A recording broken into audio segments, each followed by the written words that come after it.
निगरां वज़ीर दाखिला सिंध हारिस नवाज का कहना है कि CCPO कराची तब्दील हो रहे हैं। काबिल अफसर आपको CCPO के तौर पर मिलेंगे। IG जेल खानाजात के दफ्तर का दौरा करने के बाद मीडिया से गुफ्तगू करते हुए हारिस नवाज ने कहा कि सूबे में DIJs भी तब्दील होने हैं। DIG और SSP सब मेरिट पर होंगे, कोई सियासी तौर पर नहीं लगाया जाएगा।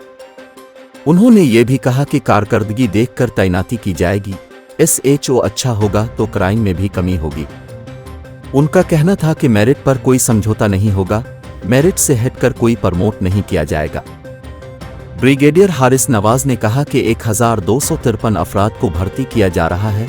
महकमा जेल में खाली आसामियों को जल्द पर किया जाएगा। सूबे की बाकी जेलों में भी जमर लगाए जाएंगे।